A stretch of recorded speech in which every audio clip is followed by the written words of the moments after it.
एक है, कहाँ लिखा कुरान में? आप में से एक आदमी भी नहीं बता पाएगा। ये मैं अपना मुशाहदा बोल रहा हूँ, अपना ऑब्जर्वेशन बोल रहा हूँ। बताइए कितना कॉमन है अल्लाह एक है, मगर क्या दलील है अल्लाह एक है? और ईमान का मदार यही है कि अल्लाह एक है। देख रहे ये औरतें बात कर रही है, उनको क्या फिक्र है इस्लाम से, उनको क्या फिक्र है दीन से, उनको क्या मतलब है कुरान की कौन सी आयत किस माना के लिए है। और ये न सोचे आप कि हमको नहीं पता हो, दलील नहीं हो तो क्या हो जाएगा। मैं आपको एक नाम बताता हूं, 6वीं सदी हिजरी के बहुत बड़े मुजद्दिद गुजरे हैं इमाम फखरुद्दीन राजी। तफसीर राजी उनकी किताब है, पूरे कुरान की तफसीर लिखी उन्होंने, मगर इंतकाल के वक्त शैतान पहुंचा और ये कहा कि अल्लाह एक है, क्या दलील है तुम्हारे पास? उन्होंने दलील दिया, वह इलाहुक मिला हुआ है। शैतान ने उस दलील को काट दिया। फखरुद्दीन राजी अलैहि रहमत ने दूसरी दलील दी, कुल हु अल्लाहु अहद। शैतान ने उस दलील को भी काट दिया। इमाम फखरुद्दीन राजी ने तीसरी कुरान की आयत पेश की, लो काना फीहिमा आलिहतुन इल्लल्लाह लफसदता। शैतान ने इसको भी काट दिया। 360 दलीलें वक्त के मुजद्दिद ने शैतान को दी कि अल्लाह एक है, मगर एक भी दलील काम न कर सकी शैतान के सामने। शैतान ने सबको काट दिया। तब उनके पीरो मुर्शिद नजमुद्दीन कुबरा अलैहि रहमा ने कहा, बेटा बोल, बगैर दलील के मैं अल्लाह को एक मानता हूं। सुभान अल्लाह, सुभान, वाह वाह वाह, क्या बात है। बताना मैं ये चाह रहा हूं कि 360 दलीलें थी, उसको शैतान ने काट दिया। आपके पास एक भी दलील नहीं है। आपको लगता है कि आप ईमान पर मरेंगे? हमको लगता है कि हम जन्नत में जाएंगे। जन्नत का मदार तो ईमान है ना, और जब ईमान ही नहीं रहा तो वो कैसी जन्नत? वो कहाँ की हूरें, वो कहाँ की शफाअत? भाई शफाअत मोमिन को मिलेगी, काफिर को नहीं मिलेगी। और जब ईमान ही नहीं है तो फिर अगरचे सुन्नी कब्रिस्तान में दफन हो जाए, लेकिन हश्र काफिरों वाला होगा, हम दोजख में जाएंगे। शफाअत नबी की उनको नसीब होगी जिनके दिल में राय बराबर भी ईमान हो। और जब शैतान वो राय बराबर भी छीन ही लिया है तो बचा क्या? इसलिए जलसे का वजूद अकीदे की हिफाजत के लिए हुआ है, ईमान की हिफाजत के लिए हुआ है। अगर मैं आपसे ये कहूं कि चैट जीपीटी बनाना आसान है या नजरिया बदलना आसान है? अगर मैं ये कहूं आपसे प्लेन बनाना आसान है या अल्लाह को एक मानना आसान है? कॉमन सेंस यही कहेगा कि अल्लाह को एक मानना आसान है, मगर नहीं। अगर अल्लाह को एक मानना आसान होता तो अल्लाह तबारक व तआला नबियों की फौज को जमीन पर नहीं उतारता। 1,24,000 कमोबेश अंबिया किराम सिर्फ इस सोच को बदलने के लिए आए कि नहीं अल्लाह एक है, मानो। तो अल्लाह को एक मानने के लिए शैतान इतना रोकता कि उसकी फाइटिंग, उससे लड़ना बहुत मुताज्जर होता। प्लेन बनाने में कोई रोकेगा नहीं आपको, रॉकेट बनाने में कोई रोकेगा नहीं आपको, AK-47 बनाने में कोई रोकेगा नहीं आपको, मगर अल्लाह एक है, इसके लिए हजारों रुकावटें हैं। शैतान की तरफ से, इब्लीस की तरफ से, अबू जहल की तरफ से, अशरफ अली थानवी की तरफ से, कासिम नानोतवी की तरफ से, गैर मुक़ल्लिद की तरफ से, अहले हदीस की तरफ से, वहाबी दयाबना की तरफ से, राफ़ज़िया शिया की तरफ से, मुअतज़िला की तरफ से, दहरिया जबरिया पादरिया नेचरिया की तरफ से। मगर सोचे तो सब कुछ है, नहीं सोते तो जस्ट फोकिक्स लाइफ गुजार रहे। कुत्ता बिल्ली छछुंदर कीड़े मकोड़े भी जी रहे अपनी लाइफ, इंसान भी जी रहा अपनी लाइफ। रात में जाके बीवी के साथ सो गया, सुबह उठ के काम पे गया, खाने के टाइम खाना खा लिया, वो समझा it is biggest life for our family, हमारी अच्छी जिंदगी। हाँ, ये सोचने वाली, हंसने वाली नहीं, सोचने वाली बात है। मैं आपसे ये पूछूं कि हम में और भैंस में क्या फर्क है? भाई वो भी नंगा पैदा होता, हम भी नंगा पैदा होता। फर्क सिर्फ इतना है कि वो बड़ा होके कपड़ा नहीं पहनता, हम बड़ा होके कपड़ा पहन लेते हैं। अब अगर हम भी कपड़ा ना पहने तो हम भी भैंस है ना, हम भी जानवर है ना। अब जो औरतें, जो मर्द अपनी बेटी को स्कर्ट पहना के स्कूल भेजता है तो वो जानवर हुआ या इंसान हुआ? पेशाब जानवर भी करते हैं, हम लोग भी करते हैं, वो कहीं भी खड़े खड़े हो शुरू हो जाते हैं। अब अगर इंसान भी कहीं कहीं खड़े होकर शुरू हो जाए तो उसमें जानवर में क्या फर्क रहा? इंसान वो है जो बैठकर पेशाब के बाद पानी लेता है, उसे हजरत इंसान कहते हैं। और ये इस बात की दलील है कि वो जानवर नहीं है, वो इंसान है। भूख दोनों को लगती भाई साहब, कुत्ता बिल्ली छछूंदर भी खाना खाता, हम भी खाना खाते हैं। हलालो हराम की तमीज नहीं करता है वो कुत्ता है, और जो हलालो हराम की तमीज कर लेता है वो इब्ने आदम हजरत इंसान है। पानी दोनों पीते हैं, जानवर भी इंसान भी। पाक है या नापाक है नहीं समझा उसे जानवर कहते हैं, और जो समझ के पिया 3 सांस में बैठकर टोपी लगा के उसे हजरत इंसान कहते हैं। पूरी लाइफ स्टाइल सिखाने के लिए अल्लाह ने नबियों को भेजा, उसमें हुजूर सल्लल्लाहु अलैहि वसल्लम की बात, कौल, फ़िल और उनकी मौजूदगी में सहाबा ने जो काम किया, नबी राजी हुए, इनकार ना फरमाए, उसे हदीस कहा जाता है। अगर मैं ये पूछूं, आप किसी से बात करें कि नहीं मैं मुसलमान हूं, मुसलमान किसको कहते हैं? बोले एक अल्लाह को माने और नबी को माने, कहाँ लिखा है? नहीं बता पाएंगे। हदीस में ये आया है। अगर कोई आके अहले हदीस ऐसे भी बहुत आवाम को डैमेज कर रहा है मोबाइलों के जरिए, चैनल के जरिए, हदीस, वो अहले हदीस आके ये कह दे आपको कि जो कुरान की बात नहीं मानता है वो मोमिन नहीं है, ये कुरान में आया, तो तुम इमाम आजम की बात मानोगे या कुरान की? आप कंफ्यूज हो जाओगे। हाँ यार बात तो सही बोल रहा है, इस तरह ईमान खत्म हो जाएगा, पता भी नहीं चलेगा आपको। अभी मैं यहाँ जो चैटिंग कर रहा था, जब हजरत मदरसे की खातिर मेहनत व मशक्कत कर रहे थे, मैं एक अहले हदीस के सवाल का जवाब दे रहा था। वो अहले हदीस ये बोलता है कि मजहब इस्लाम, मजहब कुरान हदीस में आया ही नहीं, इस्लाम दीन का नाम है, इस्लाम मजहब का नाम नहीं। मैं उसका जवाब दिया कि अगर इस्लाम सिर्फ दीन का नाम है, मजहब का नाम नहीं है, तो अइम्मा अरबा, चारों मजाहिब के अलावा इस्लाम को किसी और जगह दिखा दो। क्या कहना है? इस्लाम या तो मालिकी शक्ल में होगा, या हनफी शक्ल में होगा, या हम्बली शक्ल में होगा, या शाफई शक्ल में होगा। इन चारों के अलावा इस्लाम कहीं दिखा दो। अब आपसे पूछे ये कहाँ लिखा? मैंने दलील पेश की, मैंने कहा बताओ कुरान शरीफ में फसअलू अहल जिक्र में, अहल जिक्र से कौन से लोग मुराद है?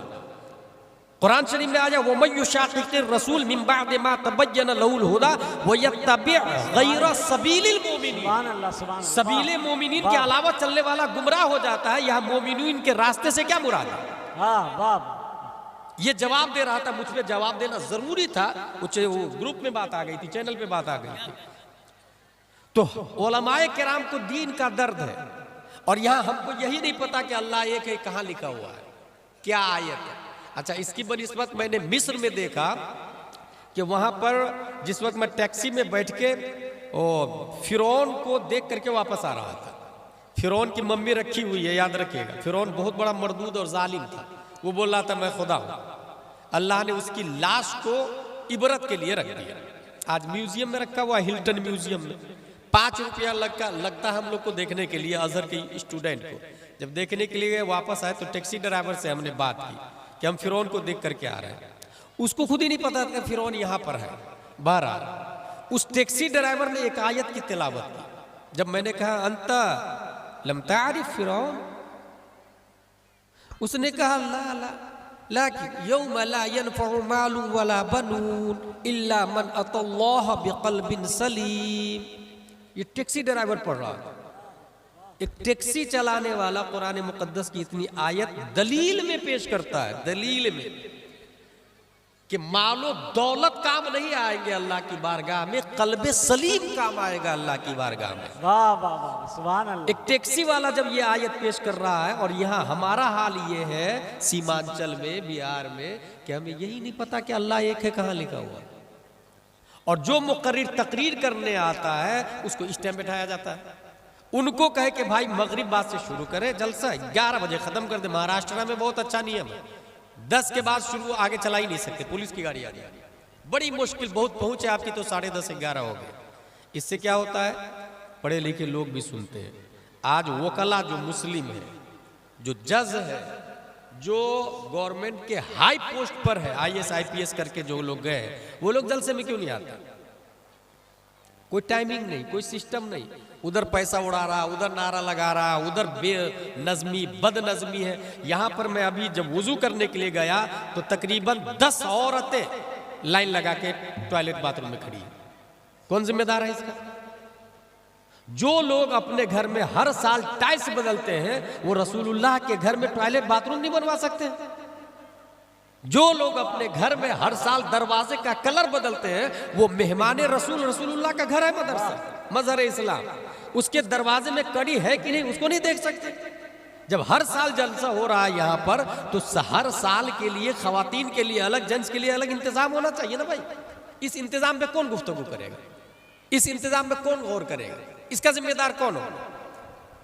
हदीस शरीफ में यह आया कि 4 हदीसें ऐसी है जिस पर, हदीस शरीफ हुजूर सल्लल्लाहु अलैहि वसल्लम के कौल फिल तकरीर को कहते हैं। अबू दाऊद शरीफ में यह आया कि 4 हदीसें ऐसी है जिस पर इस्लाम का मदार गर्दिश करता है, यानी बुनियादी हदीस 4 है। पहली हदीस इन्नमल अमालु बिन्नियात, आपके हर काम का, हर अमल का हिसाब होगा आपकी नीयत के हिसाब से। पहली हदीस हो गई। दूसरी हदीस इन्नल हलाल बय्यिन व इन्नल हराम बय्यिन व बैनहुमा मुश्तबहात, हलाल भी जाहिर है, हराम भी जाहिर है, इसके बीच में मशकूक है, जो मशकूक है उसे छोड़ दे। तीसरी हदीस मिन हुस्न इस्लामिल मर्इ तर्कु मा ला यानी, इस्लाम, इंसान के इस्लाम की अच्छाई में से यह है कि फालतू बातों से परहेज करे, जिससे कोई सरोकार न हो दीन का, उससे अलग रहे। चौथी हदीस ला युमिनु अहदुकुम हत्ता युहिब्ब लि अखीह मा युहिब्बु लि नफ्सिह, हम में से कोई मोमिन नहीं हो सकता जब तक अपने भाई के लिए वही पसंद न कर ले जो अपने लिए पसंद करता है। इस हदीस का मतलब क्या हुआ? इस हदीस का मतलब यह हुआ कि अच्छा खुद खा रहा है, खराब दूसरे को दे रहा है। अच्छा अपने बारे में सोच रहा है, 2 जमीन देखी या 2 गाड़ी देखी या कोई भी चीज 2 देखी, तो अच्छा अपने लिए पसंद किया और खराब भाई के लिए, ये कमाल ईमान की दलील नहीं है। समझ जाए कि वो इंसान मोमिन नहीं, वो इंसान सेल्फिश है, वो इंसान दुनियादार है। उसे पता ही नहीं दीन किसको कहते हैं, उसे पता ही नहीं कि इस्लाम में अपने भाई के लिए कितनी अहमियत और कितना आला मकाम दिया। कभी आप ये सोच सकते हैं कि आपके यहाँ गोश्त बनाओ, मटन बनाओ, तो उसमें 2-3 बोटी कटोरे में डाल के बाजू में भेज दे के हो सकता है उनके यहाँ नहीं खाना बनाओगे। मगर एक जमाना ऐसा भी था कि इंसान अच्छा खाना बनाता तो गोश्त कटोरी में डाल के, शोर डाल के पड़ोसी के यहाँ भेजता, तो पड़ोसी ये कहता था कि अल्लाह का शुक्र है कि मेरे यहाँ आज सब्जी का इंतजाम है, बाजू वाले भाई को दे दीजिए ना। इस तरीके से घूम फिर करके 10-15 घर से वो कटोरी रिटर्न भी आ जाते थे। इतना ख्याल रखते थे वो लोग अपने भाइयों का। मगर आज हाल ये है कि बहुत अच्छा है तो दरवाजा लॉक कर लिया जाए, किसी को बताना मत क्या बन रहा, क्या पक रहा, माज़ल्लाह रब्बिल आलमीन। और आपको एक बुनियादी बात मैं आपको बताऊं, ये जो दीन गालिब रहेगा उसकी वजह क्या है? इमाम अहमद बिन हंबल का एक जुमला सुने, वो फरमाते हैं दीन गालिब रहेगा उस वक्त तक जब आलिम हक बोलने में किसी से नहीं डरेगा। पावर, फौज, गवर्नमेंट, नियम, पुलिस, असलहा, बारूद, कुछ भी हो, हक बोलने में किसी की परवाह नहीं करेगा। और जाहिल इल्म न होने की वजह से खामोश रहे, जुबान बंद रखे, तब दीन हमेशा गालिब रहेगा। कुछ समझ में आया? आलिम डरे नहीं, जिसके पास इल्म नहीं वो बोले नहीं दीन के मामले में, तब दीन गालिब रहेगा। इस वक्त मस्जिद का निजाम जाहिलों के हाथ में है, कहां से दीन गालिब रहेगा? इस वक्त उलमा बहुत सारे जाहिलों के अंडरटेकिंग है, कहां से दीन गालिब रहेगा? इस वक्त अगर मुफ्ती साहब ये कहे कि अगर किसी की 1 इंच जमीन ले ली है तो जब तक वो इंच वापस नहीं करेगा उसका हज कबूल नहीं, और मुतवल्ली साहब इत्तेफाक से जमीन लेके बैठे हुए हैं, वो मुतवल्ली मस्जिद से मुफ्ती साहब को हटा देता है, कहां से दीन गालिब रहेगा? मस्जिद और मदरसे का निजाम, ये अल्लाह का घर है मस्जिद और रसूलुल्लाह का घर है मदरसा, अगर ये दोनों मुकम्मल तौर से आलिम दीन के अंडरटेकिंग हो तब दीन गालिब रहेगा। और वो भी आलिम हक बोलने में बेबाकी से काबिल, डरे नहीं। जो सही है वो सही है, जो गलत है वो गलत है। अगर ये मिजाज बना लिए तो इंशाअल्लाह नज़ीम दीन के गलबा से कोई रोक नहीं सकता है। मैं बुखारी शरीफ की एक हदीस बताऊंगा, उसके बाद मेरी तकरीर ख़त्म हो जाएगी। ये बुखारी शरीफ है। बुखारी शरीफ में क़यामत की 5 बड़ी निशानी बताई गई है। हदीस नंबर है 81। इस किताब को लिखा अबू अब्दुल्ला मोहम्मद बिन इस्माइल बुखारी ने। कुरान शरीफ के बाद पूरी दुनिया में इसी किताब का नंबर आता है, बुखारी शरीफ का। अगर आप लोगों ने नहीं देखा तो देख ले, बुखारी शरीफ ये है। और बुखारी शरीफ आप देखेंगे तो उसमें जबर जेर पेश भी नहीं लगा हुआ, शुरू में नहीं लगा हुआ, तो वो बाद में सब लगाए गए। इसमें ये आया हदीस शरीफ में, अन अनस रदियल्लाहु अन्हु क़ाल लउहद्दिथकुम हदीसन ला युहद्दिथुकुम अहदुन बअदी समिअतु नबिय सल्लल्लाहु अलैहि वसल्लम यक़ूल इन्ना मिन अशरातिस साअह अन यक़िल्लल इल्म व यज़हरल जहल व यज़हरज़ ज़िना व तकथुरन निसा व यक़िल्लर रिजाल हत्ता यकून लिखमसीन इम्रअह अल क़य्यमुल वाहिद। ये 5 निशानियां, बड़ी निशानियां क़यामत की आई है। अब ये देखिएगा कि क्या वो निशानी हमारे अंदर तो नहीं पाई जाती है। बस ये तकरीर खत्म हो गई मेरी। 5 निशानी में से पहली निशानी अय्यक़िल्लल इल्म, इल्म खत्म हो जाएगा। पहले कम होगा, फिर धीरे धीरे धीरे खत्म हो जाएगा। कैसे खत्म होगा? उलमा इंतकाल हो जाएगा, और जो आलिम इंतकाल होगा उससे अच्छा आलिम फिर नहीं आएगा। आला हजरत का कोई जवाब आया? मुफ्ती आजम का कोई जवाब है? अभी हाल ही में आप लोगों ने तादुश शरिया को देखा, हम लोगों ने देखा, उनके जाने के बाद उनका कोई जवाब है? इस वक्त पूरी दुनिया में मैं नहीं बोल सकता, लेकिन 5 से 6 मुल्कों में, हिंदुस्तान, नेपाल, बांग्लादेश, श्रीलंका, भूटान, पाकिस्तान, इन 5-6 मुल्कों में हुजूर मुहद्दिस कबीर से बड़ा कोई आलिम दीन नहीं है। हुजूर मुहद्दिस कबीर, हुजूर तादुश शरिया उन पर एतमाद करते थे। उनकी उम्र 90 साल से ऊपर। दिल से दुआ है कि अल्लाह ताला उनका साया हम पर दराज फरमाए। उनके बाद क्या उनकी तरह कोई आएगा? इस तरह से इल्म खत्म हो जाएगा धीरे धीरे धीरे। फिर जब इल्म खत्म हो जाएगा तो फिर लोग क्या करेंगे? लोग ये करेंगे कि गांव के मुखिया से मसला पूछेंगे, और गांव का मुखिया मसला भी बताएगा। वो मसला बता के लिख के भी दे देगा, और कहेगा लिखने की जरूरत क्या, मैं बोल रहा हूं ना। और डर के मारे लोग मान भी लेंगे। वो भी गुमराह होंगे, दूसरों को भी गुमराह करेंगे। पहली निशानी। अब आप अपने एरिया में देखिएगा, आपकी मस्जिद में इमाम साहब आलिम है या गैर आलिम है? यहाँ एक मसला जहन में रखें, जो हाफिज होता है वो आलिम नहीं होता, जो कारी होता है वो आलिम नहीं होता, जो नाजरा खा होता है वो आलिम नहीं होता। आलिम अलग है, हाफिज अलग है, कारी अलग है, नाजरा खा अलग है। BUMS अलग होता, BAMS अलग होता, MABS अलग होता, MD अलग होता, DM अलग होता, सबकी फीस भी अलग होती है। यूनिफॉर्म कोई भी लगा ले, BEMS MD की, BEMS MD का यूनिफॉर्म लगा ले तो वो MD नहीं बनेगा। बहरहाल कुर्ता पजामा टोपी सबको पहनना चाहिए, इसमें कोई शक नहीं, लेकिन कुर्ता पजामा टोपी वाला, हर कुर्ता पजामा टोपी वाला मुफ्ती हो बिल्कुल नहीं। हर कुर्ता पजामा टोपी वाला आलिम हो हरगिज नहीं। हर कुर्ता पजामा टोपी वाला हाफिज हो हरगिज नहीं। हम लोग क्या करते हैं, हाफिज साहब, आलिम साहब, मुफ्ती साहब, अब चाहे उनको ढंग से कुल हुवल्लाह शरीफ भी याद हो या ना हो। अच्छा, बाज़ाब्ता कुछ नाजरा खा को मैंने देखा है, मैं हवाई फायरिंग नहीं कर रहा, मैंने देखा वो अपने मदरसे में आने वाले तलबा से ये कहते हैं कि मुझे आलिम साहब बोलना। अब वो है नाजरा खा, उसको 4-5 सूरतें, हमारे एक नाना है, प्यार से नाना कहते हैं उनको, खंडवा में, हमारे नाना ने कुरान शरीफ की 4-5 सूरतें याद करवाई और सही करवाई। मगर उन्होंने खुद मस्जिद बनाई है, और मस्जिद बनाने के बाद मकतब में लोग बच्चों को बुलाया पढ़ाने के लिए, और बच्चे पढ़ाने के लिए उसने अलग से रखा एक पढ़ाने वाले, लेकिन तमाम बच्चों को जाके वो ताकीद से कहता है कि मुझे आलिम साहब बोलो। इसका साइड इफेक्ट क्या होगा? अब अगर खंडवा में या आपके शहर में कोई आलिम साहब बोले कि सुलह कुल्ली से निकाह नहीं होता है, और उनके पास जाए, वो जो नाजरा खाए, मगर लोग आलिम साहब कहते हैं, तो वो कहते हैं कि नहीं निकाह हो जाता है। पब्लिक क्या कहेगी? दोनों आलिम साहब। पब्लिक क्या कहेगी? दोनों आलिम। भाई साहब वो आलिम साहब ने नाजरा खाया। बोले फिर लोग आलिम कहते हैं, तो लोग आलिम कहते हैं तो लोगों के कहने से आलिम नहीं बनता। कुछ लोग फिरौन को खुदा कहते हैं, तो क्या वो खुदा बन जाएगा? कुछ लोग नमरूद को खुदा कहते हैं, तो क्या वो खुदा बन जाएगा? लोगों के कहने से कुछ नहीं होता। इस्लाम का सिस्टम बना हुआ है, और इस्लाम लोगों से चलता भी नहीं है, वो कुरान से चलता है। इस्लाम हदीस से चलता है, इस्लाम बुखारी और मुस्लिम से चलता है। इसलिए पहली क़यामत की 5 निशानियां बताने जा रहा हूं मैं। पहली निशानी, इल्म खत्म हो जाएगा। दूसरी निशानी, वयज़हरल जहल, जहालत का गलबा होगा। जाहिल लोग दादागिरी करेंगे, चलिए तेरा मसला रख अंदर।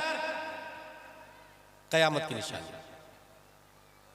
यहां झगड़े फसाद वाली बात मत करना, कयामत की निशानी। जो आलिम ये कहे ला इलाहा इल्लल्लाह, बदले में उनको लोगों ने मारा, उस आलिम को प्यारे मुस्तफ़ा मोहम्मद सल्लल्लाहु ताला अलैहि वसल्लम कहा जाता है। नबी सल्लल्लाहु अलैहि वसल्लम से बड़ा कोई आलिम है?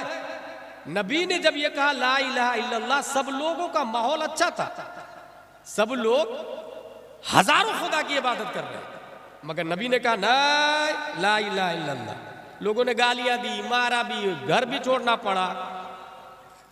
अब आप हक बोलने पर ये कहेंगे झगड़ा लड़ाई नहीं होना चाहिए, बंद करो इसको। इसी को कहते हैं जाहिल लोग गालिब आ जाएंगे। समझ जाए आप, कयामत करीब है। 2 निशानी हो गई, 5वें निशानी पर खत्म कर दूंगा मेरी तकरीर। तीसरी कयामत की बड़ी निशानी है वो यज़हर ज़िना, ज़िना की कसरत है। कैसे? बहुत आसान लफ्जों में, आपको हैरत होगी बताऊं। इस वक्त पूरी दुनिया में कितने मुल्क हैं आप लोग को पता है? नियर अबाउट 208 मुल्क हैं। 208 मुल्कों में 150 से ज्यादा मुल्कों ने ज़िना बिर रज़ा को जायज करार दिया और पार्लियामेंट में पास कर दिया गया। फिर से मेरी बात नोट करें, 208 कंट्री है, 150 से ज्यादा मुल्कों में पार्लियामेंट में बात हुई है। ज़िना की 2 किस्में किया, ज़िना बिल जबर, ज़िना बिर रज़ा। अगर लड़का लड़की दोनों राजी हो, जैसे वैलेंटाइन डे अभी आ रहा है, हजारों लड़का लड़की गुनाह कबीरा में गिरफ्तार हो, दोनों राजी हो, तो ये जुर्म है ही नहीं। इसको लीगली राइट दे दिया, पास कर दिया। और जवाब यहूदी और नसरानी की तरफ से अमेरिका और इजराइल बोलता है मेरा जिस्म मेरी मर्जी, कोई बोलने वाला नहीं। यही है, 1400 साल पहले हमारे नबी ने फरमाया इजराइल क्या करने वाला है, अमेरिका क्या करने वाला है, दुनिया में क्या होने वाला है। गालिब आएगा, ये लफ्ज आया गालिब। एक होता है कि इंसान गुनाह करके शर्माता, चेहरा नहीं दिखाता है, चेहरा छुपा के चलता है, मगर बाज़ाब्ता गवर्नमेंट ही जब पास कर देगी, उसको पार्लियामेंट में पास हो जाएगा, तब क्या करेंगे आप? यही वजह है कि 4 शादी करने वाले को आपके मोहल्ले में मायूब समझते हैं, मगर 4 गर्लफ्रेंड रखने वाले को मायूब नहीं समझा जाता है। सोचे, मैं अपना मुशाहदा बता रहा हूं। मैं जेल में था, तकरीबन 9 महीने जेल में रहा हूं। एक साहब ने मुझसे ये कहा कि आपको दूसरी शादी की वजह से जेल गया था। एक साहब ने मुझसे कहा कि तुमको दूसरी शादी की क्या जरूरत थी? जो मुझे ये बोला, खुद उसकी 90 गर्लफ्रेंड थी। हंसने वाली नहीं, रोने वाली बात। ये कैसा दौर आ गया, कैसा जमाना आ गया, जिसकी 90 गर्लफ्रेंड है वो मुझे कह रहा कि दूसरी की क्या जरूरत थी आप? मैंने उसको कहा 4 सुन्नत है, गर्लफ्रेंड एक रखना भी हराम है, एक भी गैर महरम औरत से बात करना हराम, हराम अशद हराम। फूल देना या तोहफे देना या वैलेंटाइन डे को सेलिब्रेट करना ये हराम है, लेकिन शादी 4 जायज है। उसने कहा नहीं, ये बात तो हमको नहीं समझ में आ रही। मैंने कहा तुमको समझ में आए या नहीं आए, हमारा इस्लाम सबको समझ में भी नहीं आता। इस्लाम उसको समझ में आता है जिसको मुस्तफ़ा समझ में आता है। इस्लाम उसे समझ में आता है जिसे सिद्दीक की सदाकत समझ में आती है। इस्लाम उससे समझ में आता है जिसे उमर की अदालत समझ में आती है। इस्लाम उससे समझ में आता है जिसने करबला में इमाम हुसैन को समझा है। इस्लाम उससे समझ में आता है जिसने बगदाद के गौसे आजम की हिस्ट्री पढ़ी है। इस्लाम उससे समझ में आता है जिसे भारत में ख्वाजा गरीब नवाज की हैसियत जानी है। इस्लाम उसे समझ में आता है जो बरेली के कलंदर अहमद रजा का फतावा रज़विया पढ़ा है। इस्लाम उसे समझ में आता है जो ताजुश शरिया का फतावा ताजुश शरिया पढ़ा है। इस्लाम उसे समझ में आता है जिसे कुरान समझ में आता, रामायण, यजुर्वेद, ऋग्वेद, 18 पुराण, महाभारत, इनके समझने वाले को इस्लाम समझ में नहीं आएगा। इस्लाम समझना हो तो कुरान को समझो, जिसने कुरान को समझा उसने इस्लाम को समझ लिया। नारे तकबीर, नारे रिसालत, उलमा अहले सुन्नत, मसलक आला हजरत हजरत अल्लामा मौलाना मुफ्ती गुलाब जिलानी साहिब किबला। वाह वाह वाह, सुभान अल्लाह सुभान अल्लाह, वाह वाह वाह वाह, जवाब लेंगे, वाह। इसलिए अपनी बच्चियों को स्कूल भेजें तो ब्लाइंडली बिलीव नहीं करें। जिनकी बच्चियां बिगड़ी है उनके घर पे माँ बाप को जाके समझाया गया है कि आपकी बच्ची फुला से बात कर रही है। माँ बाप लड़ने लगे, मेरी बेटी पे शक, तहज्जुद पढ़ती है मेरी बेटी, 5 वक्त की नमाज पढ़ती है, मंडे मंडे को रोजा रखती है। ला हौला वला कुव्वता इल्ला बिल्लाहिल अलील अज़ीम। भाई साहब, वो आपके घर गए हैं पैसे मांगने के लिए नहीं, उनका जाती कोई फायदा नहीं है, कुछ तो है, उसको समझे, उनकी तहकीक करे, उनकी निगरानी करे। एक खातून पड़ोसी मुल्क से इस्लाम को तर्क करके यहां आ जाती है और माँ बाप खुश है। यहां की लड़कियां काफिरों मुशरिक के साथ भाग जा रही है और माँ बाप खुश है कि मेरी बेटी पे तो शक करता है। और जब काफिर के साथ भाग जाती है ना, तब तन्हाई में बैठ के रोता है कि क्या हो गया। और जब बोलने के लिए इमाम साहब जाते हैं कि भाई आप अपनी बच्ची पे कंट्रोल करें, कॉलेज में फला लड़के के साथ बात कर रही थी, तो मौलाना साहब को और बोलने वाले को गाली देने लग जाते, मेरी बेटी पे शक कर रहा।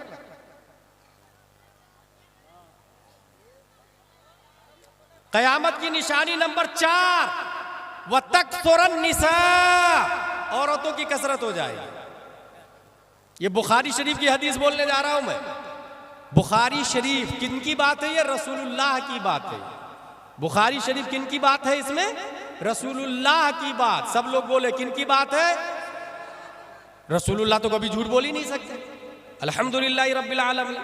तो नबी सल्लल्लाहु अलैहि वसल्लम ने फरमाया कि क़यामत की चौथी बड़ी निशानी है तकतुरन निसा, औरतों की तादाद ज्यादा हो जाएगी।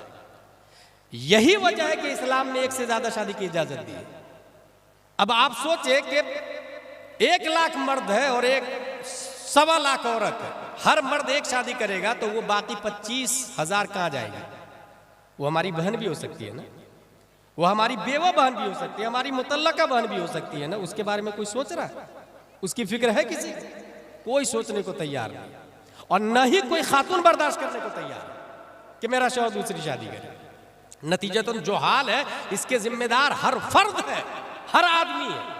औरतों की तादाद ज्यादा हो जाएगी क़यामत की निशानियों में से। 5वीं निशानी, वह यक़िल्लर रिजाल, मर्दों की क्वांटिटी कम हो जाएगी। प्यारे मुस्तफ़ा ने फरमाया, चाहे वो जंग के जरिए हो या एक्सीडेंट के जरिए हो या किसी भी शक्ल में हो, मर्दों की क्वांटिटी कम हो जाएगी। और नबी ने फरमाया कितने भी अल्ट्रासाउंड करवा ले, बहुत सारे लोग अल्ट्रासाउंड के जरिए लड़की पेट में हो तो पहले ही मार डालते हैं, माज़ल्लाह रब्बिल आलमीन। उसके बावजूद नबी ने फरमाया मर्दों की तादाद दुनिया में ज्यादा होगी। उसकी वो कैसे होगी भाई? एक वक्त लाखों की तादाद में लोग मारे जाएंगे, लाखों की तादाद में बुलडोजर जेसीबी से लाशें उठाई जाएगी। क्वांटिटी छुपा लोगे ना तुम भाई, शऊर भी नहीं होगा, क्योंकि पूरी दुनिया को हमारा अल्लाह देख रहा है, निजाम वही चलाता है। मर्दों की क्वांटिटी कम हो जाएगी। हत्ता यकून लिखमसीन इमरा अल-क़य्यमुल वाहिद, यहां तक के एक मर्द के अंडरटेकिंग, एक मर्द की किफालत में 50-50 औरतें होंगी। ये क़यामत की निशानियों में से है। अब क़यामत की निशानियों में हुक्म क्या है, हमें क्या करना चाहिए, ये समझ में आने वाली बात है। जो चीज़ क़यामत की निशानियों में से जो ये गलत है, जो हराम है उसे हमको रोकना चाहिए। अगर आपने हराम को रोका तो गोया आप क़यामत को रोक रहे हैं। हजरत उमर फारूक आजम के बारे में आया कि उम्मते मोहम्मदिया जहन्नम में गिरी जा रही है। हजरत उमर कमर पकड़ के खींचे जा रहे हैं, खींचे जा रहे हैं। अगर आप देख रहे हैं कि ज़िना आम हो जाएगा और आपके सामने ज़िना हो रहा है तो आप रोके, आप लड़े। अगर आप रोक रहे हैं तो आप जब तक रोकते रहेंगे क़यामत की मजाल नहीं कि वो आ जाए। आप जब तक रोकते रहेंगे क़यामत की मजाल नहीं। इसी वजह से मैं कहता हूं डोर टू डोर जाके, जैसे अभी बहुत मेहनत से मदरसा बनाया, चंदा किया, जलसा किया, ये शामियाने, ये टेंट हाउस देख रहे हैं, इसी पस मंजर में मैं ये कहता हूं कि इतनी मेहनत से डोर टू डोर ये रज़ाकार नौजवान जाके कहे भाई भाई अपने बच्चे को मकतब में भेजिए ना, अपनी बच्ची को मदरसे में भेजिए ना, उनसे लड़े, भेजे मदरसे, बहस करें उनसे।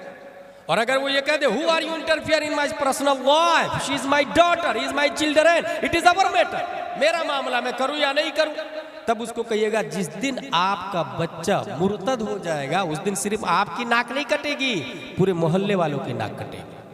आपकी बेटी जिस दिन भाग जाएगी उस दिन सिर्फ आपकी नाक नहीं कटेगी, पूरे समाज और सोसाइटी और बिरादरी की नाक कटेगी। इसलिए it is not your personal matter, it is समाजिकल मैटर। ये सबका मामला है, ये मोहल्ले का मामला है, ये गांव की इज्जत है, ये समाज की इज्जत है।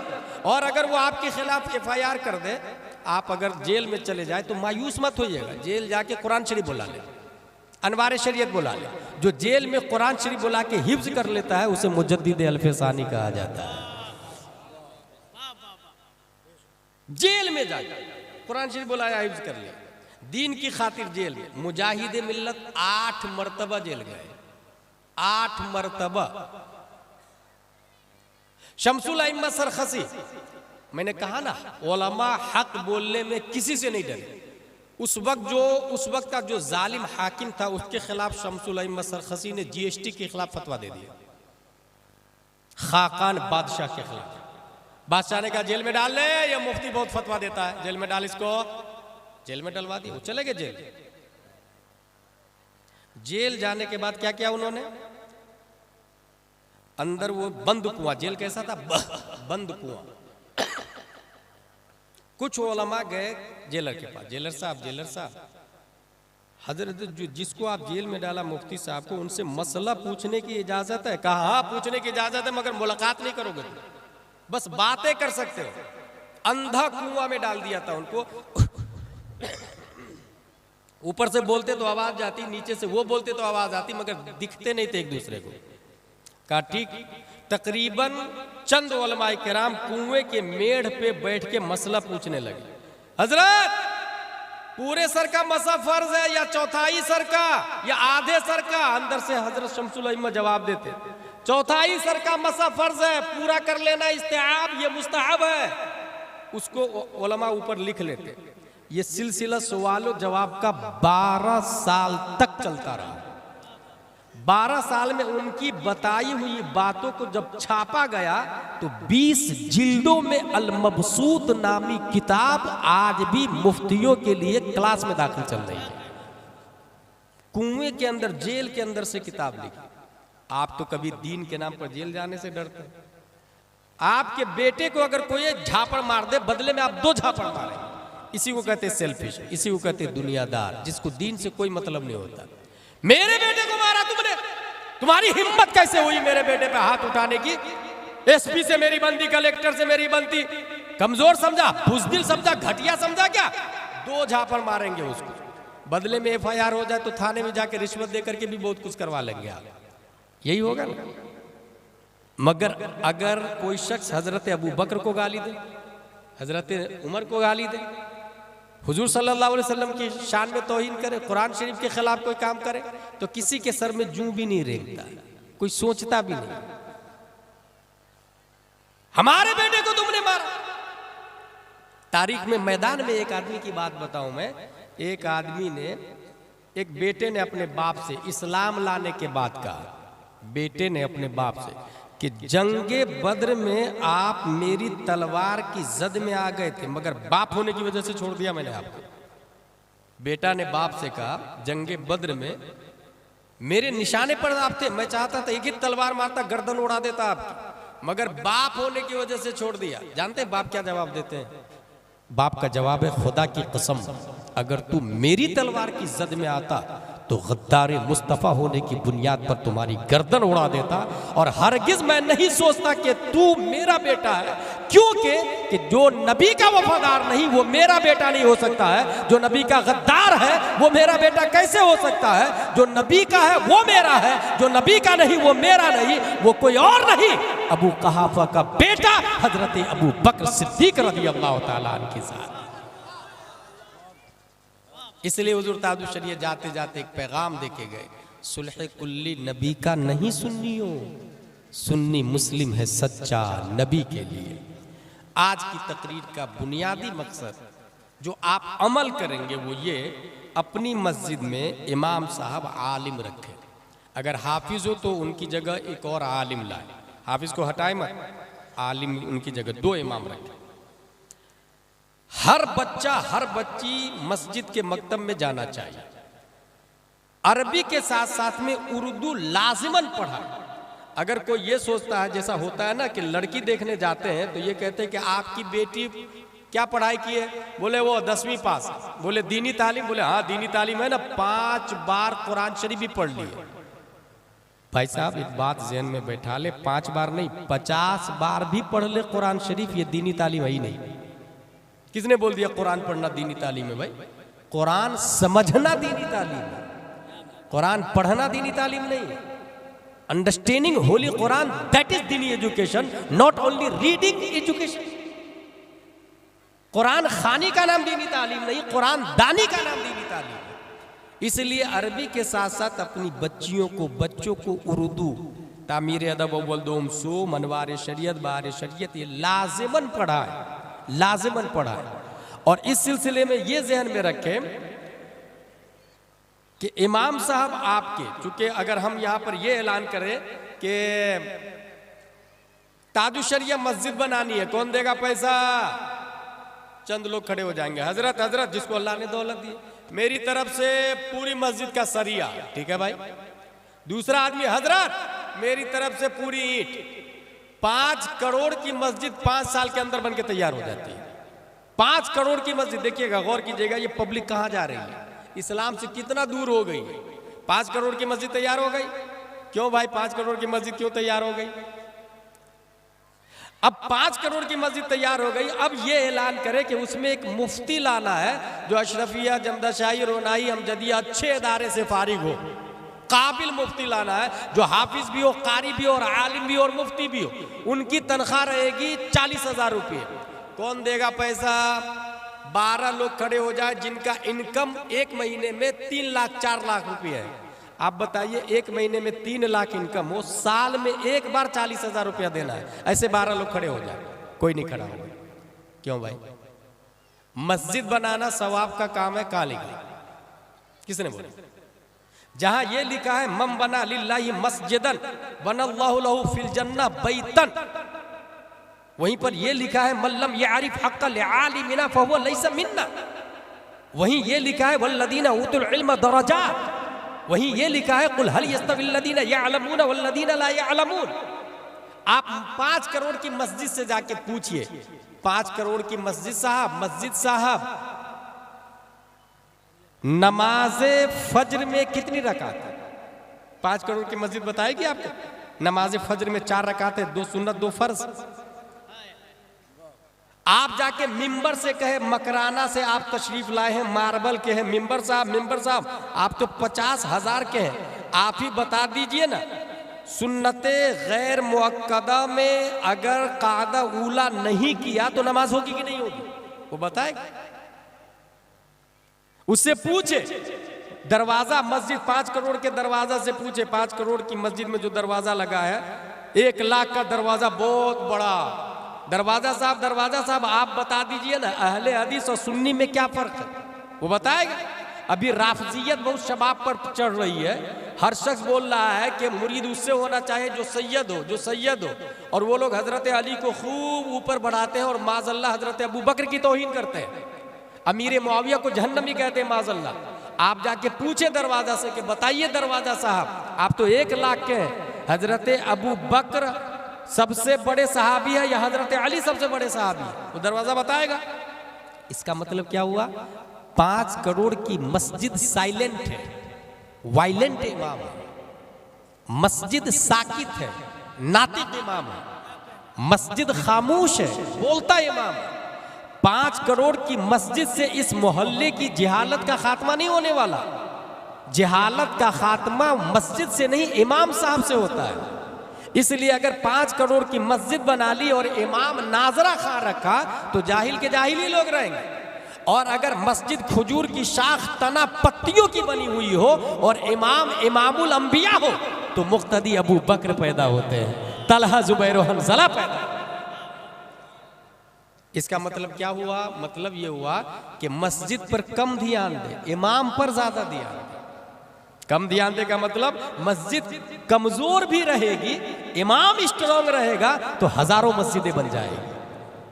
और अगर इमाम कमजोर हो और मस्जिद स्ट्रांग हो तो हजारों स्ट्रांग मस्जिद को उंदुलुस में सलीबियों ने जमींदोज कर दिया, कोई पूछने वाला नहीं।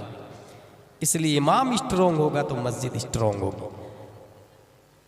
अल्लाह तबारक व तआला हम सबको कुरान शरीफ, हदीस शरीफ, फिक़्ह शरीफ पढ़ने समझने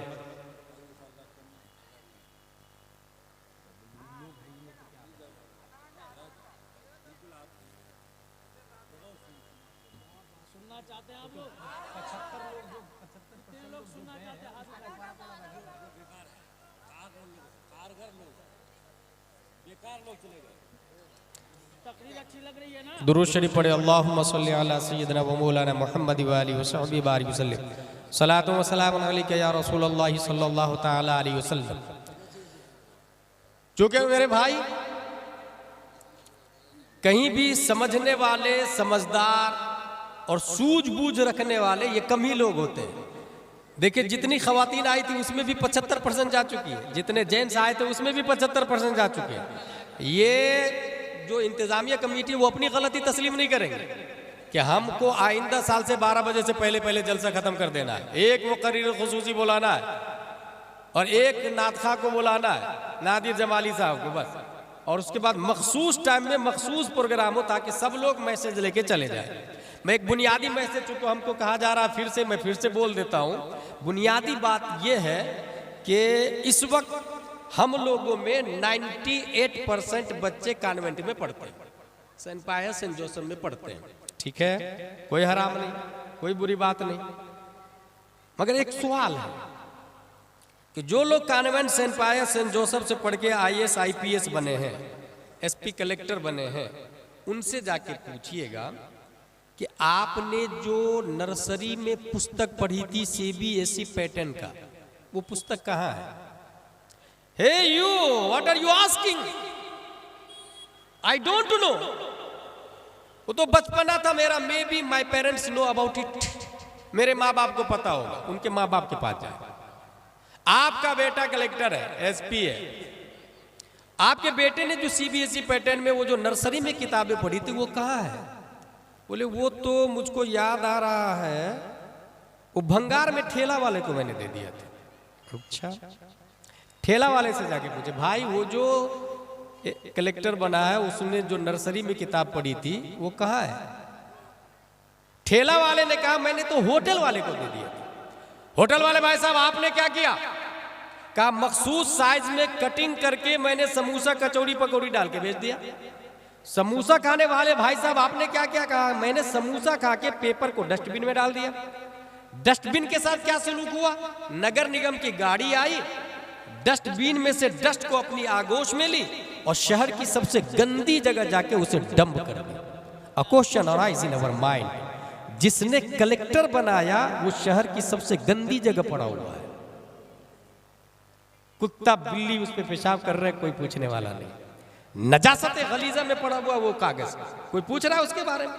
FIR जाके कर दे कि इस कागज ने SP बनाया है, कलेक्टर बनाया है, इसकी तौहीन हो रही है, जिसने यहां फेंका उसके खिलाफ FIR। TI बोलेगा it is not acceptable offence, please get out this place. ये जुर्म ही नहीं। अब दारुल उलूम मजहर इस्लाम में आए, एक बच्चा जो प्राइमरी में अम्मा पारा पढ़ा, उससे पूछिए आपने अम्मा पारे के साथ क्या सुलूक किया।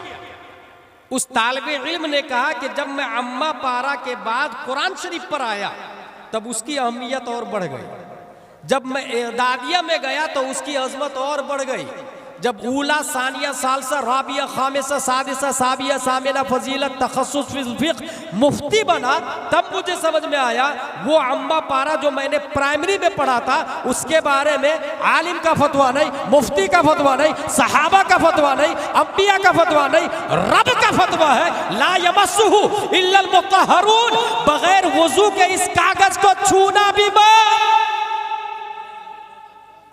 बगैर वुजू के छूना भी मत। कागज बनता है दरख्त से, ग्रास से, दोनों कागज सेम दरख्त से बना, सेम कंपनी, सेम प्रेस, बेचने वाला सेम, खरीदार सेम। ए कागज तू नजासते गलीजा में क्यों पड़ा हुआ है? कहा मेरी छाती पे CBSE पैटर्न बैठा हुआ है। और अम्मा पारा वाला कागज तेरी अजमत इतनी बढ़ कैसे गई? कहा मेरे सीने में कुरान मुकद्दस की आयत लिखी हुई है। प्राइमरी में पढ़ने वाली किताब अम्मा पारे की अजमत जब जूं जूं आगे बढ़े बढ़ती चली जाती है, एक तरफ CBSE पैटर्न है जो नजासत गलीज़े में पढ़, मल्लम यशकुरिन्नास लम यशकुरिल्लाह, जो अपने मोहसिन की कदर नहीं कर पा रहा है वो शहर का प्रोटेक्टिंग क्या खास कर पाएगा। इसलिए पूरी दुनिया में उलमा से बेहतर निजाम को चला ही नहीं सकता, पूरी दुनिया में। इसलिए जॉर्ज बर्नार्ड शॉ ने कहा था, if any religion has the chance over England but Europe within next 100 years it is can only be Islam। चंद सदियों में, एक सदी में यूरोप नहीं पूरी दुनिया में गालिब होने वाला अगर कोई मजहब हमको समझ में आ रहा है तो वो इस्लाम है। मगर कितने अफसोस की बात है कि मुस्तशरिकीन को समझ में आता है, हम लोग पढ़ाई लिखाई से उलमा से इतने दूर है कि हमें इसकी फिक्र नहीं, इसका एहसास नहीं है। एक और फर्क बता दूं मैं, एक माँ जुड़वा बच्चा जनती है, सर 2, हाथ 4, पांव 4, कमर दोनों की जॉइंट, एक जिंदा दूसरा मुर्दा, क्या किया जाए? BUMS का ऑपरेशन, MBBS का ऑपरेशन, MDDM का ऑपरेशन, सबने का ऑपरेशन। वहां एक इमाम साहब भी थे, घर वाले इमाम साहब के पास चले गए, इमाम साहब मेरे घर में जुड़वा बच्चा पैदा हुआ, सर 2, हाथ 4, पांव 4, कमर दोनों की जॉइंट, एक जिंदा दूसरा मुर्दा। कुछ लोग कह रहे ऑपरेशन, कुछ लोग कह रहे दोनों को दफन कर दो, जिंदा को मुर्दा की वजह से तकलीफ हो रही है, आपकी क्या राय है? इमाम साहब ने कहा हराम हराम हराम। साहिल ने कहा हुजूर you have any solution, you have any dose, you have any medicine, you have any ideas, you have any pain killer? आप हराम हराम करें, आपके पास कोई इलाज भी है? इमाम साहब ने कहा है ना, 2 कब्र खोदो, एक में जिंदा को डालो, दूसरे में मुर्दा को डालो, मुर्दा के ऊपर मिट्टी डाल दो और जिंदा को कब्र में दूध पिलाओ। पब्लिक इतनी अच्छी थी कि इमाम साहब की बात मान ली, क्योंकि वो पब्लिक सिर्फ इक़्तदैतु बिहाज़ल इमाम मुतवज्जिहन इला जिहतिन काबत शरीफा अल्लाहु अकबर फज्र में पीछे इस इमाम के नहीं कहती थी, फज्र से लेकर जोहर तक इक़्तदैतु बिहाज़ल इमाम ही के पीछे चलती थी, जोहर से असर तक इमाम ही के नक्शे कदम पे चलती थी, असर से मगरिब, मगरिब से इशा, रात में सोती भी तो इमाम के बताए हुए तरीके पर शक्ल मोहम्मद बन के सो जाती थी। वो इतने अच्छे लोग थे कि इमाम की पैरवी करती, सिर्फ नमाजों में नहीं, वो पब्लिक इतनी अच्छी थी। इक़्तदैतु बिहाज़ल इमाम, 24 घंटा इमाम जैसा बोलेंगे हम आंख बंद करके उनकी बात मानेंगे, इतने अच्छे लोग इमाम की बात पर अमल करने। 2 कब्र खोदी, एक में जिंदा दूसरे में मुर्दा, मुर्दा के ऊपर मिट्टी डाल दी, जिंदा को कब्र में दूध पिलाया। चंद दिनों के बाद में मिट्टी ने अपना काम कर दिखाया, जिंदा को मुर्दा से अलग कर दिया। ये मसला जिस इमाम ने बताया वो साबित का बेटा नुअमान 80 हिजरी में कूफा में पैदा होने वाले इमाम आज़म अबू हनीफा।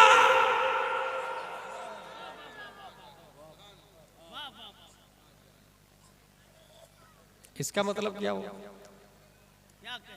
अपने कुरान में सब कुछ है। एक और बात बता दो, इससे मदरसे की अहमियत आपको समझ में आएगी। मुफ्ती मुजीब अशरफ नागपुरी अली रहमान, हमारे नादिर जमाली साहब जानते हैं, हमारे उलमा जानते हैं, ड्राइवर के गेट पे हाथ रखे थे। ड्राइवर ने गेट लगाया जिससे उंगली कट गई। अंदर रूम में, अहमदाबाद की बात है, अंदर रूम में मुफ्ती आजम हिंद बैठे थे। मुफ्ती आजम हिंद फरमाते हैं मेरे मौलाना को बुलाओ। चमड़ी कटी हुई थी। चमड़ी कटती है अगर आप एमडी के पास चले जाए, निडल, टाके, stitching thread, lignocaine and hydrogen, और अगर हड्डी टूट जाए X-ray, POP, cotton and bandage, calcium medicine and painkiller. 90 दिन की वारंटी, कोई गारंटी नहीं। मगर मुफ्ती आजम हिंद बुलाते हैं और कुरान शरीफ की एक आयत पढ़ते हैं। वो आयत देखे कौन सी है? अम अबरमू अमरन फइन्ना मुबरिमून। इस आयत का मतलब है जख्मों को तुम भरते हो या मैं भरता हूं।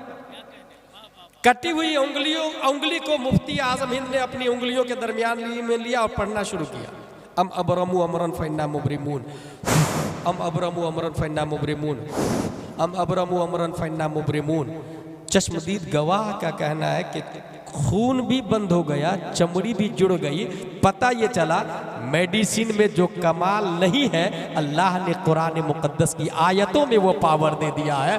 हजारों मेडिसिन, एमबीबीएस, एमडी, डीएम, जहां जनाजा निकल जाता है, वहां अल्लाह के एक नेक बंदा कुरान मुकद्दस की कोई आयत पढ़ के दम कर दे, तो जहां मरीजों, जहां डॉक्टरों का दम घुट जाता, दम टूट जाता, वहां दीन इस्लाम का एक नुमाइंदा शुरू होता।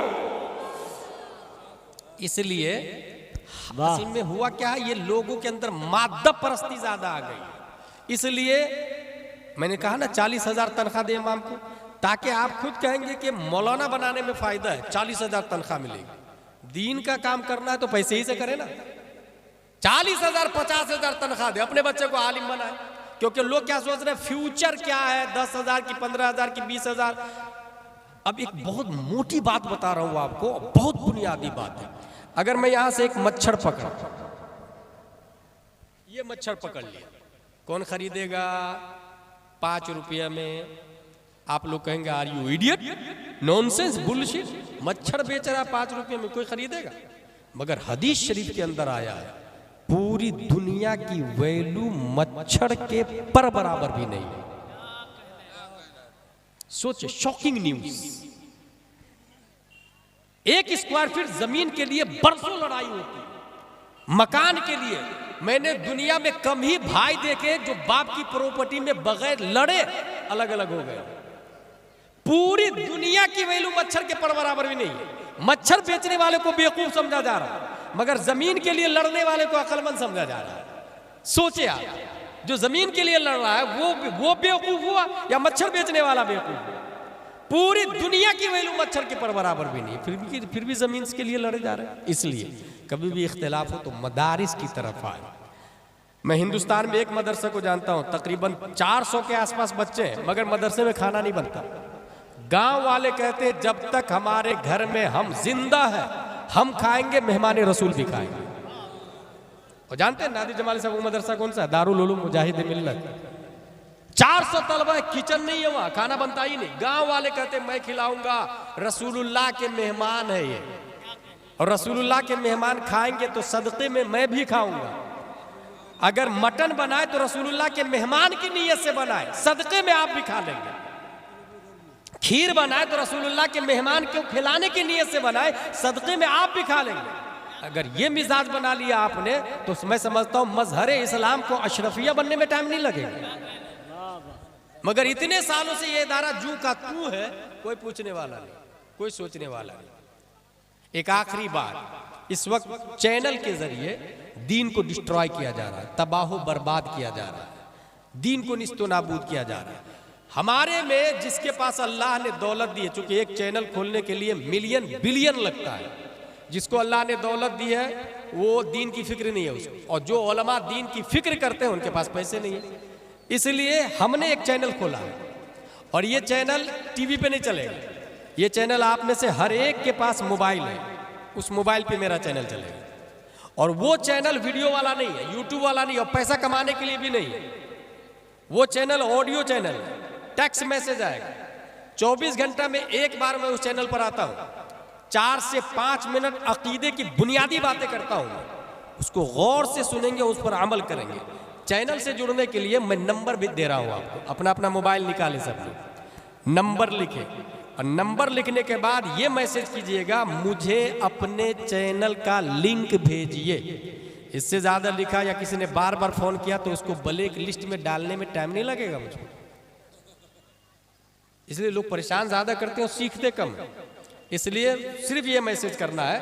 मैं इंशाअल्लाह ऑनलाइन रहूँगा, फ़ौरन आपको लिंक भेज दूँगा। और ये चलेगा कहाँ पर? ये जिस वक्त ये टेक्नोलॉजी है, इसके ज़रिए इंसान हराम भी कर रहा है और गुनाह सवाब भी कर रहा है। ये व्हाट्सअप वाला आप खोलेंगे ना, तो यहाँ पर 4 ऑप्शन आएंगे। पहला आएगा चैट, उसके बाद अपडेट, उसके बाद कम्युनिटी, उसके बाद कॉल्स। अपडेट पर चैनल चलेगा। अपडेट आप खोलेंगे तो उसमें मेरा चैनल का वो आ जाएगा पूरा। नंबर नोट करें, 90090195330। Listen to me again once more, 90090195330। अल्लाह तबारक व तआला हम सबको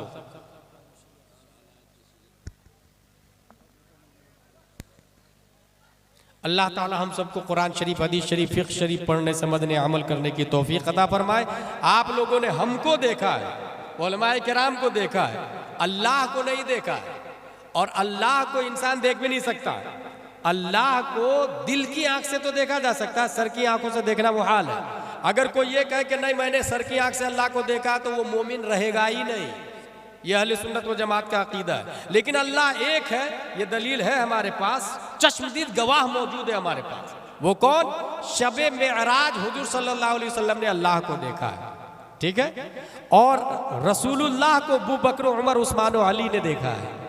हजरत अली को इमाम हुसैन ने देखा है, उनको ज़ैनुल आबिदीन ने देखा है, उनको इमाम मोहम्मद बाक़िर ने देखा, उनको इमाम जाफ़र सादिक ने देखा, उनको इमाम मूसा काज़िम ने देखा, उनको इमाम अली रज़ा ने देखा, उनको मारूफ करखी ने देखा, उनको अहमद सिर्री सक़ती ने देखा, उनको जुनैद बगदादी ने देखा, उनको अबू बकर शिबली ने देखा, उनको अबुल फज़ल अब्दुल वाहिद तमीमी ने देखा, उनको अबुल फरह तरतूसी ने देखा, उनको अबुल हसन अली क़र्शी हिकारी ने देखा, उनको अबू सईद मुबारक मखज़ूमी ने देखा, उनको सैयद अब्दुल कादिर जीलानी ने देखा, उनको सैयद अब्दुल रज़्ज़ाक़ ने देखा, उनको सैयद अबू साले नस्र ने देखा, उनको मुहियुद्दीन अबू नस्र ने देखा, उनको सैयद अली ने देखा, उनको सैयद हसन ने देखा, उनको सैयद अहमद जीलानी ने देखा, उनको शेख बहाउद्दीन ने देखा, उनको सैयद इब्राहिम एरजी ने देखा, उनको मोहम्मद भिकारी बादशाह ने देखा, उनको काज़ी ज़ियाउद्दीन ने देखा, उनको जमालुल औलिया ने देखा, उनको सैयद मोहम्मद ने देखा, उनको सैयद अहमद ने देखा, उनको सैयद फजलुल्लाह ने देखा, उनको शाह बरकतुल्लाह ने देखा, उनको आले मोहम्मद ने देखा,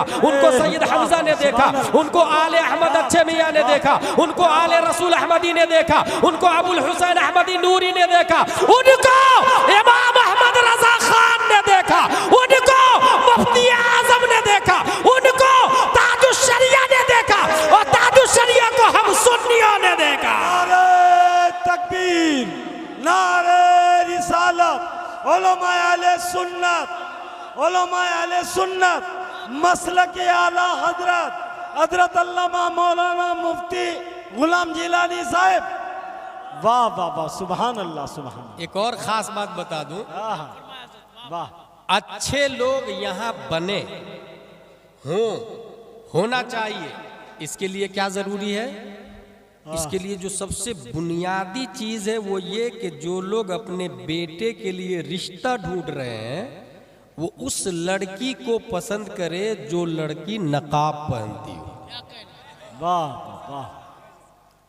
और हरगिज हरगिज वो बाप अपने बेटे की शादी में 1 लाख 2 लाख 3 लाख 4 लाख की डिमांड न करे, बल्कि उन पर फर्ज है, उस निकाह करने वाले पर, कि अपनी बीवी को पैसा दे, दैन महर के दैन महर। वाह।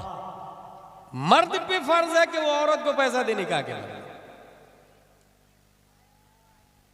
और अगर जिसने कहा कि नहीं 2-3 लाख रुपया ले लिया या 4-5 लाख ले लिया, तो याद रखिएगा हम जब निकाह करते हैं तो क्या कहते जानते हैं? फौला की लड़की दैन महर 7,786 सिक्के राइजुल वक्त अलावा नानो नफका के आपने कबूल किया? लड़का बोलता है कबूल है, कबूल है, कबूल है। लफ्ज क्या है? अलावा नानो नफका के। ये नानो नफका क्या होता है भाई? नानो नफका का मतलब होता है रोटी, चावल, दाल, कपड़ा, मकान, मेकअप, साड़ी, कुर्ती, सलवार। लड़की के जितने लवाज़िमात हैं वो सब मर्द पे वाजिब है और उसने कबूल किया। सवाल ये है कि जब लड़की का नानो नफका, खाना पीना, कपड़े सब कुछ मर्द पे वाजिब है, उसके जिम्मे जो ही कहा कबूल है उस वक्त से वाजिब शुरू। जब ये कहा कि मुझे कबूल है नानो नफका, तो 5 लाख रुपया जो ले करके आया तो नानो नफका के अलावा निकाह में कहा ये तो झूठ बोल रहा हूं भाई। 5 लाख लिया तो 5 साल का नानो नफका तो बीवी का खा रहा हूं। फिर निकाह में कह रहा कि अलावा नानो नफका के, इसका मतलब वो निकाह ही में झूठ बोल रहा, तो रिश्ता ज्यादा दिन थोड़ी चलेगा। और रिजालो कव्वामून अलन निसा कुरान में आया, मर्द हाकिम है औरत का। क्यों? इसलिए कि आंधी तूफान, खून पसीना मैं बहाऊंगा, सूरज की तपिश का मुकाबला मैं करूंगा, हल मैं चलाऊंगा, धूप में मैं कमाऊंगा, आप घर की जीनत बन के रहे, कमा के मैं लाऊंगा, आप घर में खाना बनाए। और अगर उसकी कमाई आप खा रहे हैं तो रिजालो कव्वामून अलन निसा कहाँ हुआ? अन्निसा व कव्वाम अलन रिजाल हो गया भाई साहब। फिर निजाम उल्टा चलेगा, फिर दरहम बरहम निजाम होता है। इसका मतलब वो मर्द ही नहीं है जो बीवी की कमाई खा रहा है। और 5 लाख रुपया लिया तो मर्द का नामर्द है। इसलिए अपने बेटे की शादी में इरादा कर ले मैं 1 रुपया भी नहीं लूंगा बल्कि दूंगा दैन महर। और लड़की का इंतखाब पैंट शर्ट वाली नहीं, जींस वाली नहीं, बुर्का वाली। क्योंकि तारीख इस्लाम 1400 साल का मैंने मुताला किया है, हमारे उलमा ने मुताला किया है, एक भी अल्लाह का वली पैंट शर्ट वाली के पेट से पैदा नहीं होता है। जितने तादु शरीयत 1400 साल में पैदा हुए हैं वो सब नकाब वाली के पेट से पैदा हुए हैं। जितने मुजाहिदे मिल्लत पैदा हुए हैं वो नकाब वाली के पेट से पैदा हुए हैं। जितने ख्वाजा मुजफ्फर हुसैन पैदा हुए हैं वो नकाब वाली के पेट से पैदा हुए हैं। बल्कि जितने मुफ्ती मोतिउर रहमान पैदा हुए हैं वो नकाब वाली के पेट से पैदा हुए हैं। जितने मुहद्दिस कबीर पैदा हुए हैं वो नकाब वाली के पेट से पैदा हुए हैं। क्योंकि जो नकाब पहनती है वही असल में कनीज़े फातिमा है। और जो फातिमा ज़हरा की कनीज होगी तो एक जमाने में हजरत फातिमा ने शब्बीर और शब्बर को पैदा किया था। आज के जमाने में गुलाम शब्बीर और शब्बर तादु शरिया मुहद्दिस कबीर पैदा हो। नारे तकबीर, नारे रिसालत, उलमा अहले सुन्नत, मसलक आला हजरत, गौसिया तालीमी कॉन्फ्रेंस, जश्न दस्तारे हिफ्ज हजरत अल्लामा मौलाना मुफ्ती गुलाम जिलानी अज़हरी साहब। वाह वाह वाह वाह, सुभान अल्लाह। जो मैं बोला हूं कल कोई नहीं बोलेगा तकरीर अच्छी हुई, जिसने ये बोला उसने बर्बाद कर दिया। वो अमल करेंगे। अगर बेटी नकाब नहीं पहनती है तो नकाब पहनाना शुरू कर। वैलेंटाइन डे के दिन स्कूल जाने ही मत दे, घर में रखे। जो लोग हराम खोरी किए हुए अभी तक वो तौबा करें। आपके मोहल्ले में इमाम साहब नाजरा खाए तो फौरन राब्ता करें मजहर इस्लाम से और एक अच्छे मुफ्ती का इंतजाम करवाए। मकतब का सिस्टम अगर वीक है तो उसे स्ट्रॉन्ग करें। अरबी के साथ साथ में उर्दू लाजिमन करार दे। अगर ये कर लिया आपने तो ये तालीमी कॉन्फ्रेंस अपने मकसद में कामयाब है। अल्लाह ताला हम सबको दीन सुन्नियत मसलक आला हजरत पर गामजर रहने की तौफीक अता फरमाए। खड़े होकर सलातो सलाम।